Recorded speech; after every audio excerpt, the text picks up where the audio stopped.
Up front, I'll be honest, I know next to nothing about the Shattered Glass universe. Then again, I'm very new to comics, and I've only picked up with Transformers and Invincible. So I read the first new comic of the miniseries. I thought it was pretty good. I like it so far. But what about this figure in particular, and why am I doing this one over doing Blur? And literally any other Shattered Glass figure, I have Optimus and I have Ratchet too. And I just like the look of this figure a lot more than I do for Ratchet, Blur, and Optimus.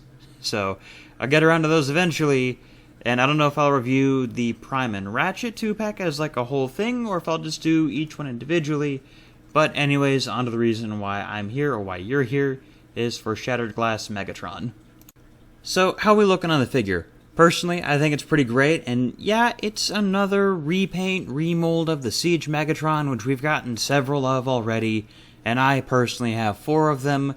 But for this one, I like it. They added some extra parts to get that awkward, weird jet mode that he has in this continuity. I'm unsure of if he was one in the previous version of Shattered Glass, but I know that the wings and the shield are new parts that they added.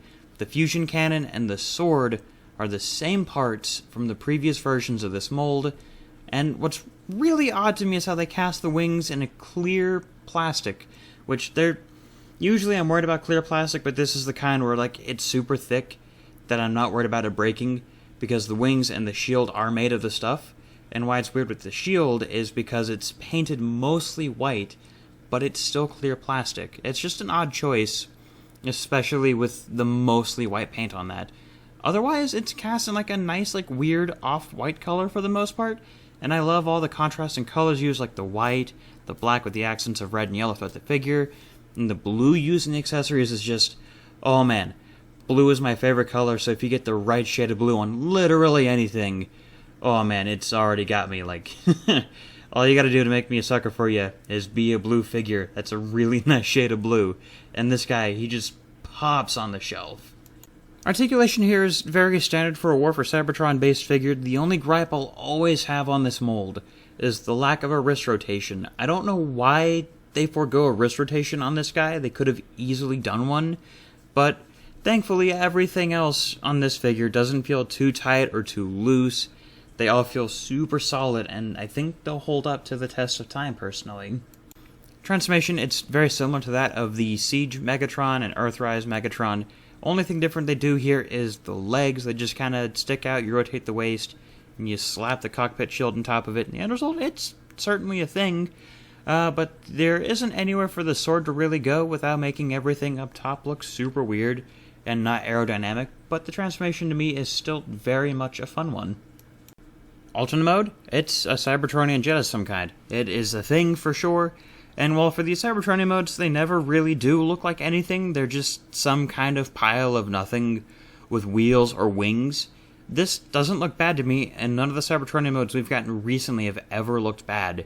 I like it more than the tank alt mode of the Siege Megatron for sure, but also I do think I prefer him as an aircraft of some kind over being a land-based vehicle. Or maybe we can even make him a triple changer. Now, which, by the way, this figure is unofficially a triple changer, so let's take a quick look at the tank mode. Not really official mode for this figure, it's nowhere in the instructions, but it's a thing that you can do, which would kind of make him a triple changer, even if it's, you know, kind of an off-the-books thing. I think it's really cool. It's not a pre-tool of anything. It's just a really solid figure with just an extra bit of fun. And the colors here certainly do pop a lot more, especially when you compare it to the original Siege figure. And I think even the Netflix figure, which I don't have compared here for some reason, maybe because I plan to do those in the future, I don't know. Overall though, I really do love this figure. The only downside I'd say is that it's a Hasbro Pulse exclusive, and sometimes with their exclusives it can be really hard to get them. So if you can get this figure and you really like either Megatron, Shattered Glass, both, or you just want for some reason a really good figure to put on your shelf as a display piece, this guy fits all of those.